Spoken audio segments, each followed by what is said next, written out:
Carolyn Dewar, welcome to Partnering Leadership. I'm thrilled to have you in this conversation with me. It's super to be here with you. Thanks so much for having me.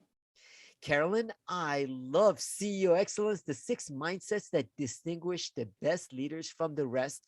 I was teasing you before we got started because I'm unhappy with you. After having read the book, I feel like I have to keep reading it because there is so much great content in the book. And I can't wait until we have some of that conversation for the podcast.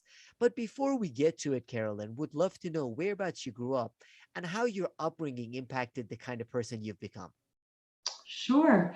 Well, I'm sitting here just in the Bay Area, just south of San Francisco now, but I grew up in Canada, born and bred, just outside Toronto in an area, Oshawa, Ontario, which is sort of the Flint, Michigan of Canada. It was a GM town.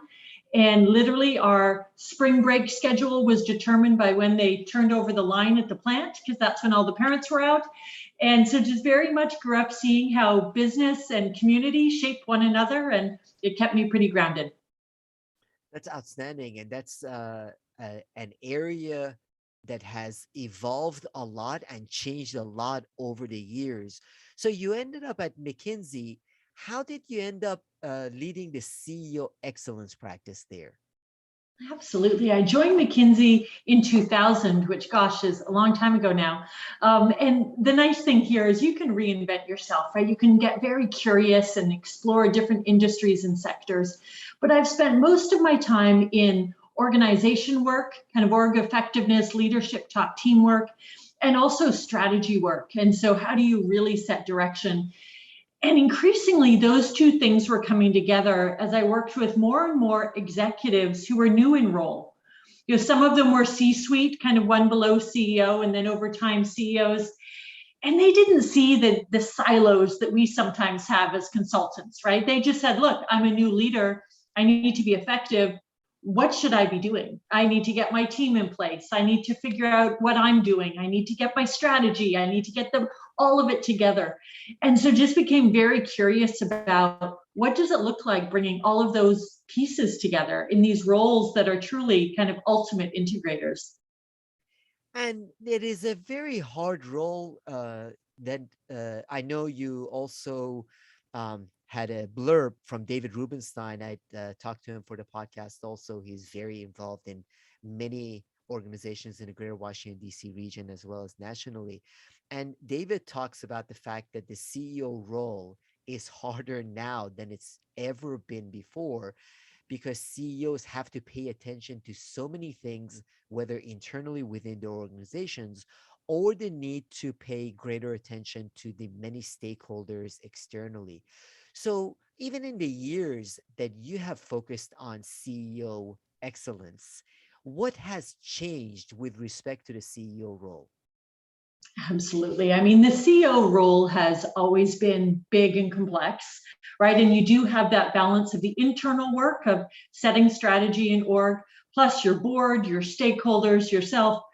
I think the external piece has just amplified. And we've seen that in the last few years, right? Where part of it is the role that business is playing in society, right? Employees and customers and communities are looking to business leaders and CEOs to take a stand on things and to both represent their own set of values and purpose, but also they see the impact that the decisions that these businesses make have on communities.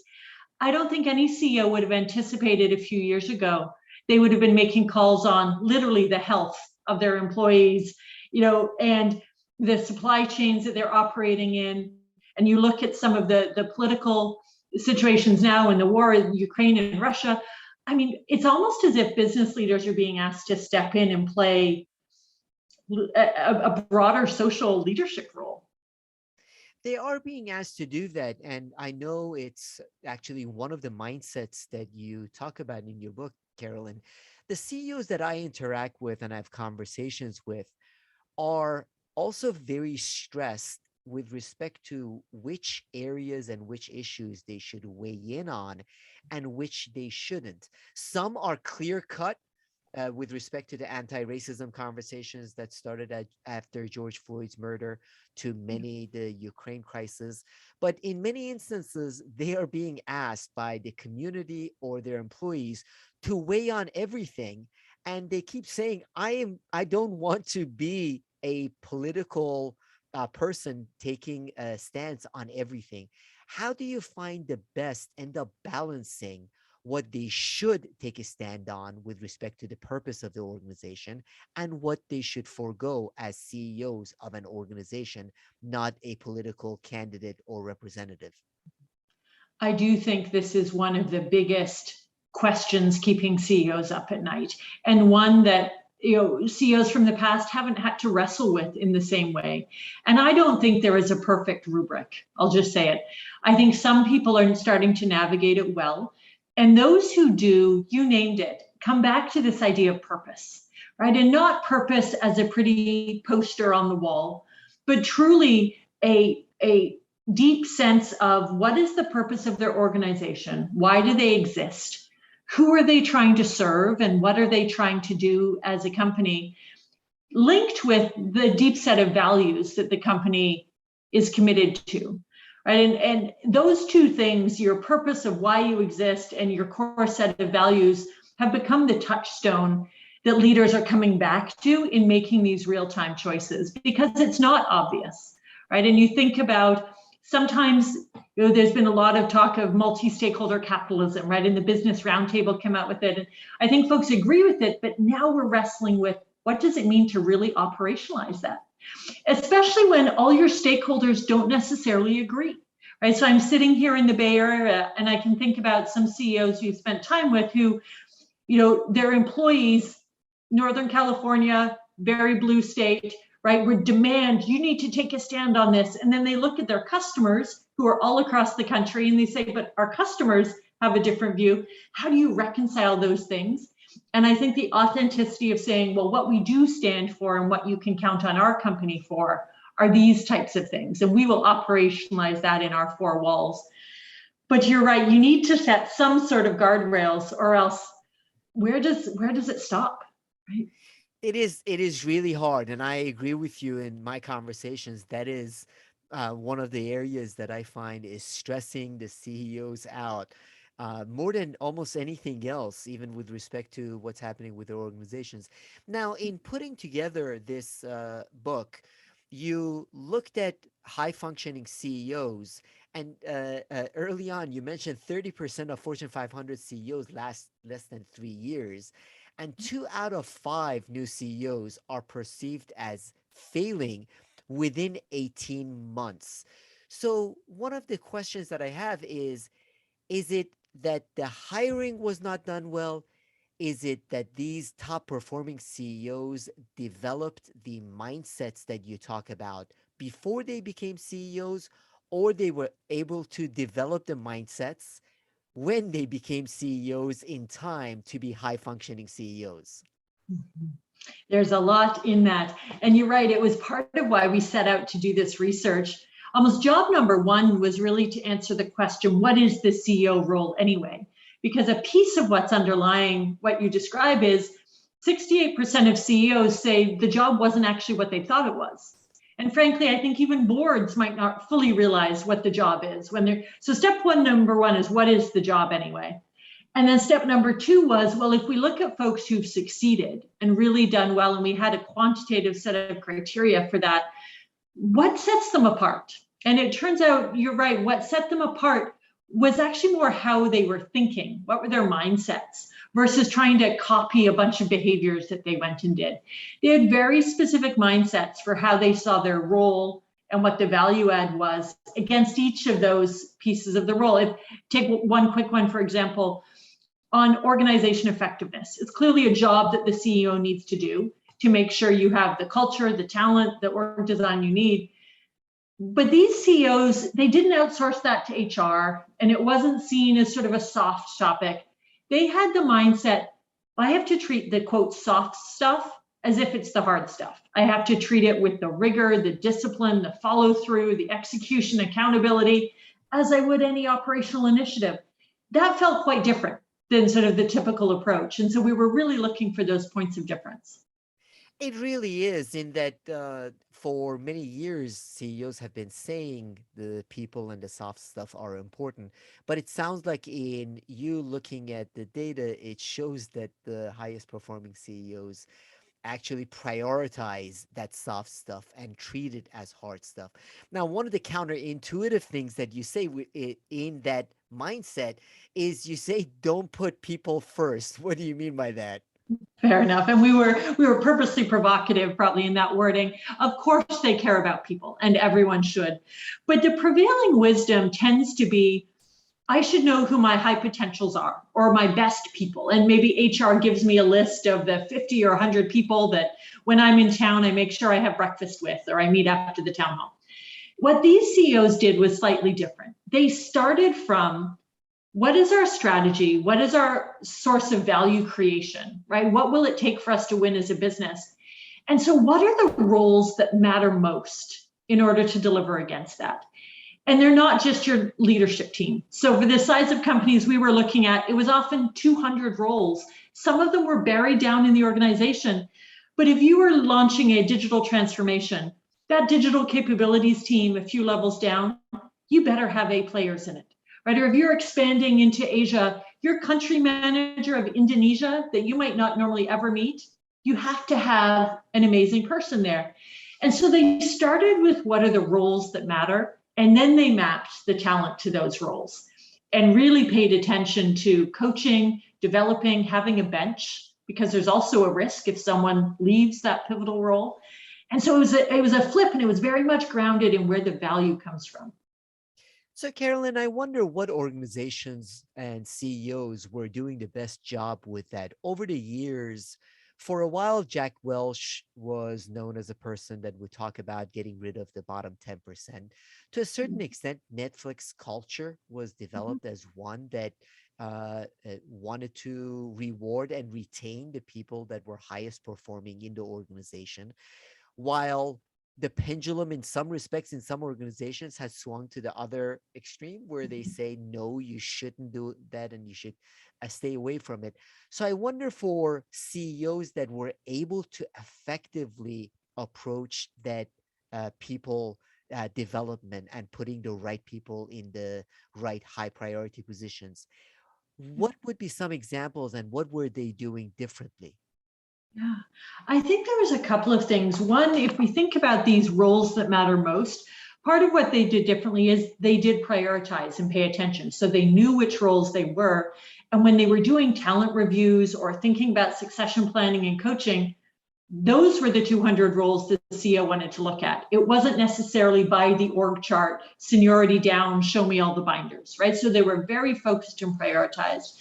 I think they had a clear view on, for those roles, what is the knowledge, skills, experience that we would want in that role to set them up for success, given what we're trying to get done. So I think of a CEO who was talking about their CFO, and they'd always had a certain profile of CFO, but they knew they were going into a period of acquisition and mergers and growth. And they said, actually, the profile of who we need is going to look different. And so they weren't afraid to name what's the profile we need in this role and match someone to that. I guess the third piece, which is a bit of a counterpoint to what you said, is we did hear, for example, from Brad Smith at Intuit and others, that if you constantly need to be firing people or swapping out your folks, are you really a great leader, right? Or is it about how do you get the most out of who you have, setting clear expectations, building their capabilities, and getting them working well together? Yeah, and that's a interesting perspective to keep in mind. The other part of it that I found interesting is the fact that these CEOs spent time and effort, as you also mentioned earlier, on the people side, in that this was not something that was delegated for the key roles, for the key positions to the human resources or the people function of the organization. Absolutely. And I think that extends to culture as well. So you think about Satya Nadella at Microsoft. I mean, he has spent real time in his first 5-6 years on transforming the culture. And yes, he has Kathleen Hogan and others as his partner, but I mean, almost to the point of being, relentless in talking about growth mindset, growth culture, holding his leaders accountable, measuring it, building the capabilities. I mean, for him, this was a meaningful piece of his agenda that only he could spend time on. So another one of the mindsets that you talk about, Carolyn, is in setting the direction, being bold. You quote at the beginning of the chapter, Marion Williamson, "Your playing small does not serve the world." And there is an appealing element to that. How does that being bold differ for the CEOs and organizations that do it well versus the boldness of the WeWorks of the world that want to elevate the world's consciousness, where the boldness does not have any resonance with respect to what the organization is all about and is able to achieve? When we talked about being bold in setting direction, it was very much about reframing the game of what is success for your organization, right? If we think about Ajay Banga at MasterCard, when he started there a decade ago, and you have to rewind time here, this was early days of online payments and things like that. All the hallway chatter was about how do we beat our competitors in credit cards, right? Us versus Visa, us versus American Express. And he stepped back and saw that at that time, 90% of the world's transactions were still happening in cash. And so his boldness was to actually give permission and provocation to the organization to say, rather than quibbling on market share over here, what would it look like if we took this on and really transformed transactions? And they went into debit card and online and all those things. But in that way, it's really only the CEO that can give that permission to the organization to say, let's challenge our assumptions. What could we be if we really took this seriously? But then they have to back it up. And they have to back it up in two ways. One, the courage to actually make some bold moves, to move in that direction, and they put real resource behind it. So most companies only tweak their budgets, a few percentage points here and there. These CEOs put their money where their mouth is. And so when they set that bold direction, they made sure that the capital and the talent pivoted and was put towards that. Because you can't say you're going to do something big and then not resource it. And there has to be the willingness as the organization is testing toward that end to accept some setbacks and some failures and acknowledge those. And then you also mentioned kill as much as you create, the willingness to eliminate some sacred cows that in organizations, it's usually very hard where there is a desire to have both. We want to pursue this and maintain what we have rather than the willingness to give something up in the pursuit of that bold ambition you talk about. Absolutely. Two quick stories on that, because I do think this is one of the hardest things to do. We purposely didn't over-index on founder CEOs because they frankly have degrees of freedom, but I'll tell a quick Reed Hastings story. It's a classic, right? In Netflix, when they first set out selling, loaning DVDs by mail, right, versus Blockbuster, he readily admits that when they were trying to make the pivot to streaming, they had to cannibalize that first business. And at first, they tried to get away with not doing it, right? They were going to charge two fees to their customers, one to be this one and one to be that. And their customers said, right, we're not buying it. And they had to have the courage to actually cannibalize some of their business to grow. That's a hard choice. Now, he was a founder and he could make it. So Mary Barra, totally different context, right? Publicly held company. In her first budget cycle as CEO of General Motors, they brought the budget proposal for the investment in India. Now, they had been in India for years. They had never made money. And that year's budget for India, again, was not going to make money. And she'd grown up in the organization. This was a sacred cow. And she called it out and she said, wait a minute, is there line of sight to making money in India? Well, no, but we've always been there. Of course, we can't give it up. And she took the courageous step. She actually did. They withdrew. And she took some criticism for that, but she took all those dollars and put them towards the new direction of electric vehicles and a lot of the innovation they were doing. And she very deliberately shifted the resources. It takes courage. But if the CEO can't do it, then how do you expect anyone else to? Absolutely. And that's required for organizations. And I love the Mary Barra example because, as you mentioned, to a certain extent, founders have a little bit more liberty to do that because people see that initial sacred cow as having been something they have contributed to creating. And she's a great example with that. Another thing you mentioned about Mary Barra with respect to solving for team psychology is the effort that she has spent prioritizing and investing in team development, even at the senior level. Absolutely. And she's an example of someone who was promoted from within the team to the CEO, right? And so had to make her own transition of, I think one of her quotes was, "Hey guys, I'm still Mary," right? After a while, she had to figure out what that altitude was she was at now. But she very much sees the value in, and all these CEOs do, in getting the team itself functioning well together.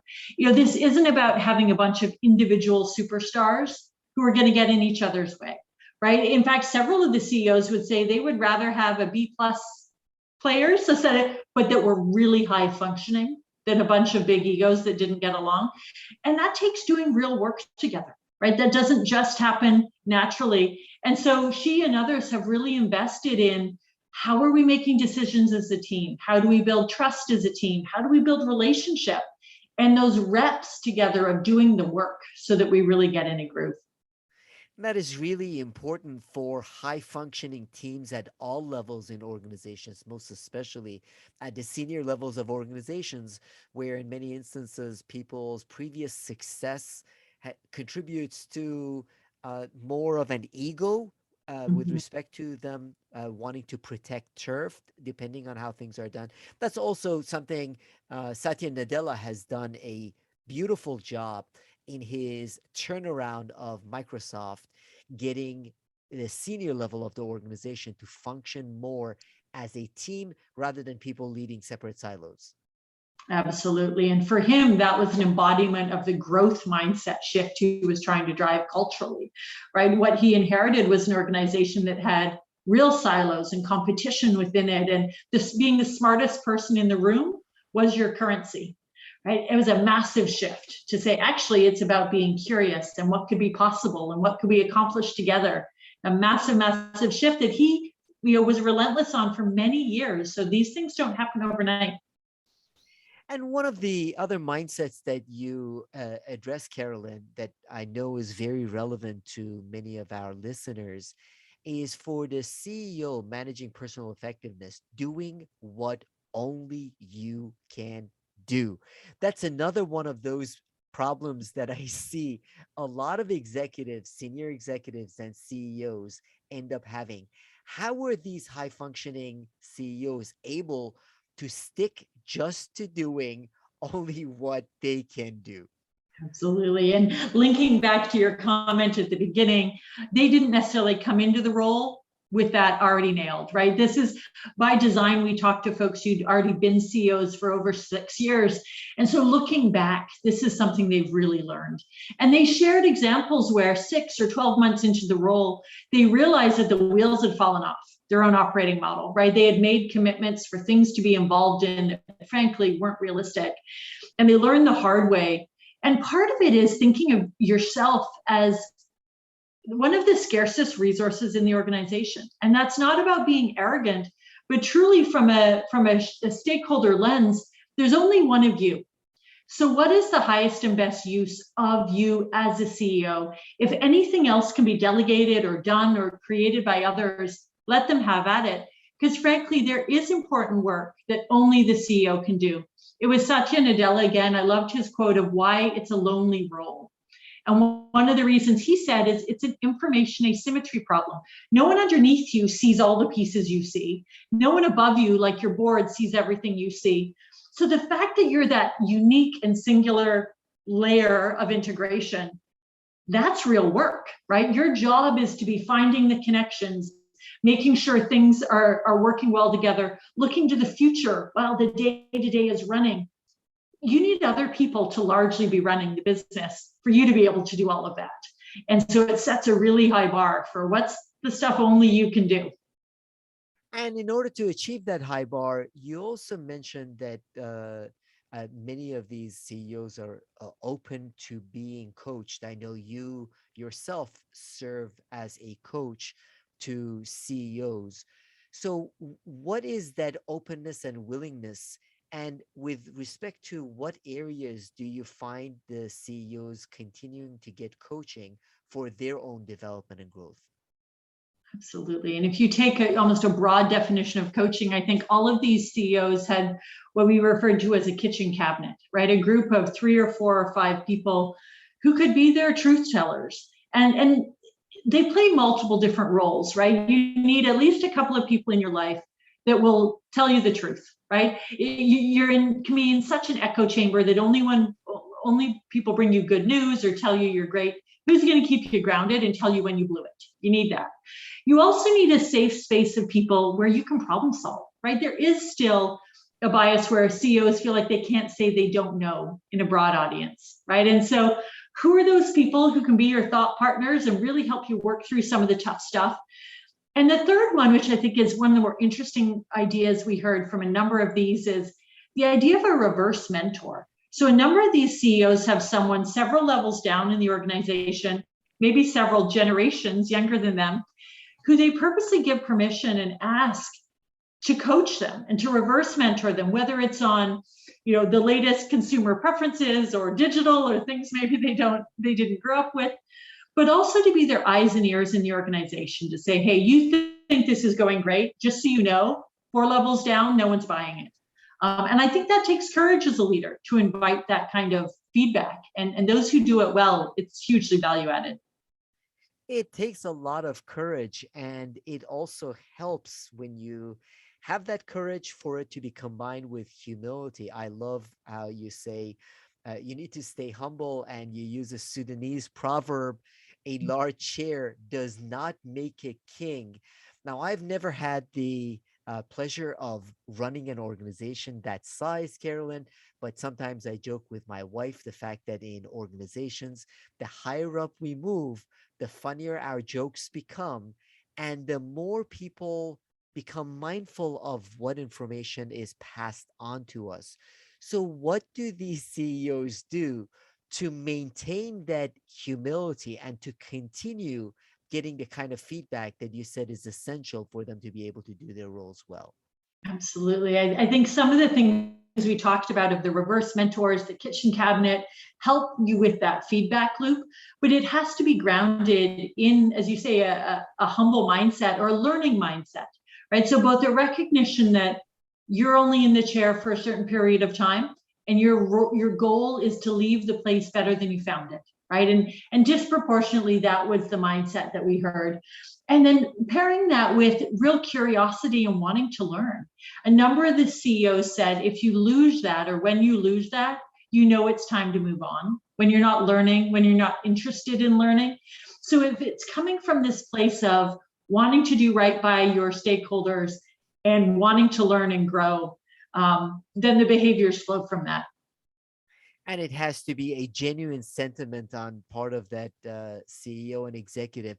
Now, I wonder, Carolyn, over the past couple of years, we've gone through a significant acceleration, if nothing else, of a lot of trends and changes.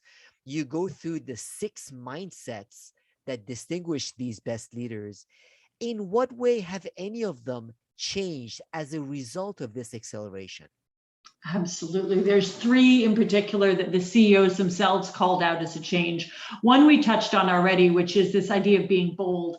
I think if the pandemic has taught us anything, it's that companies and vertical chains can pivot much faster than we ever thought, right? Companies took their 4-year digital strategy, implemented it in 3 months, or pivoted their whole product development cycle. And so some CEOs are asking the question, now that we know that's possible, but not with the requirement of a pandemic, where else would we apply that kind of bold thinking, right? We know we can move fast and boldly when we need to. How were we able to do it, right? We made decisions faster. Organizations were flatter. They were just picking up the phone and calling 5 levels down. Do we want to keep some of that?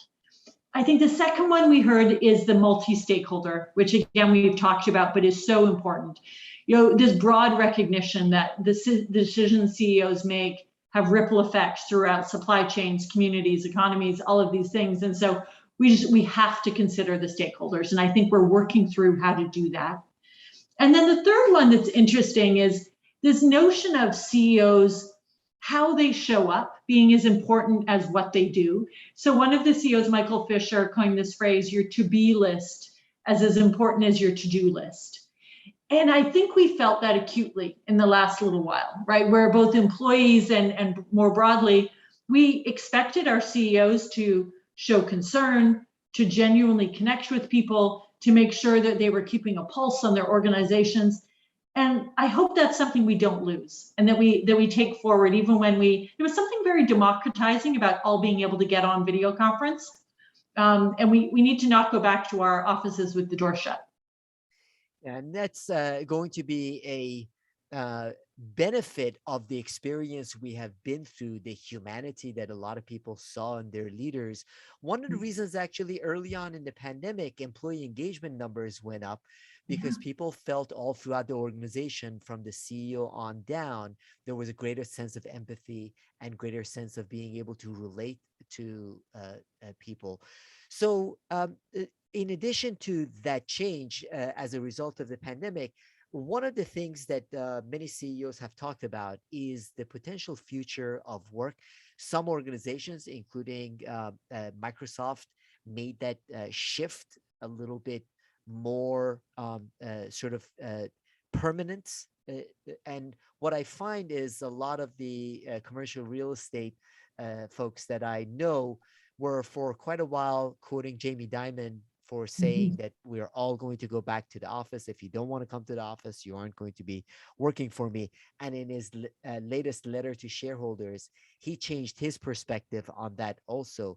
So would love to know, with your role, Carolyn, interacting with a lot of these top CEOs, what do you see the future of work looking like in what is now a mishmash of what people call, with respect to hybrid, means lots of different things to different people? How do you see that future of work coming about? I think we're in the midst of a pretty big shift that we're all still trying to navigate and work through. And as you say, you've seen people even flip-flop as they've experienced what's coming back. I think what is true is there's no snapping back to the way it was, right? And so how do we take what was good about in-person co-located work with what we've learned in the pandemic and together kind of craft something new going forward? And people are experimenting. So I do actually think the experiments is part of the answer here. I think we're all going to need to experiment and learn and figure it out. I think those that I'm seeing that are navigating it better than others are being quite thoughtful about what is the work that makes sense to do together, co-located, physically co-located, and what are the type of work that frankly is in many cases better suited to doing on your own, right? So this notion of, there's no point coming into the office and sitting by yourself in a room on Zoom all day and not talking to anyone, right? People are going to call that out pretty quick. It's not worth the commute time. But there's some things that genuinely are better done and give us all energy when we do them in person. So some companies have gotten quite specific, and it's not a one size fits all answer for the company, right? In our software development team, we're going to come together for the first 2 weeks of a product cycle because that's our brainstorming and our ideating. We can all then go and code in our basements all day long for 8 weeks. Then we're going to come back together to do this. Or a finance team who says quarter end, we need to be together because that's our work. In between, maybe not. I mean, none of that is a standard Monday to Thursday in the office answer, but it's going to be a challenge. It'll be interesting to get there. We have to be listening and learning.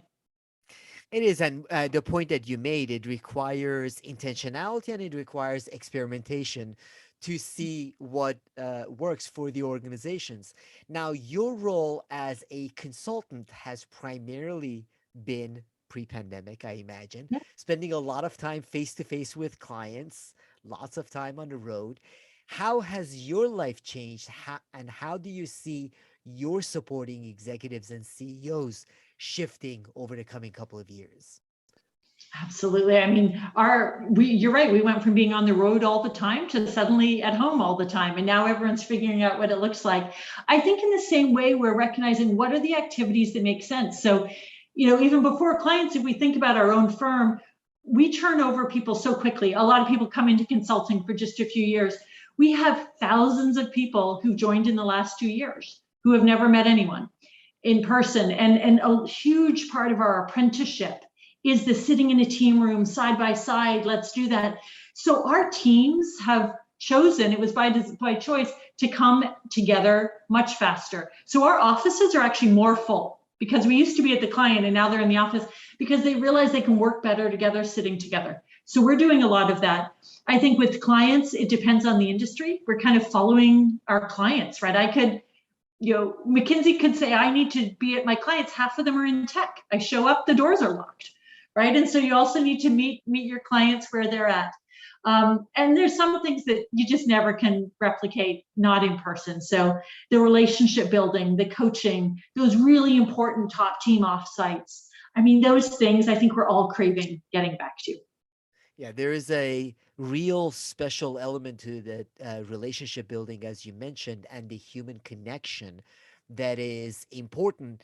The challenge, whether it's in consulting or for CEOs of organizations, is to determine what lends itself best to those in person interactions and what doesn't require as much in person.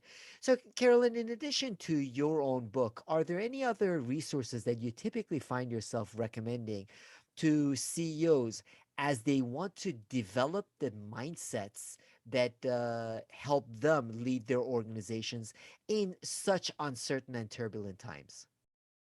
Absolutely. I think we've noticed a few patterns, right? One is CEOs have been reaching out to one another and engaging with one another in a way we haven't seen before. So everyone used to be members of the various roundtables and groups. CEOs are showing up and they're engaging. And I think part of it is because they know they're all navigating something that no one has done before.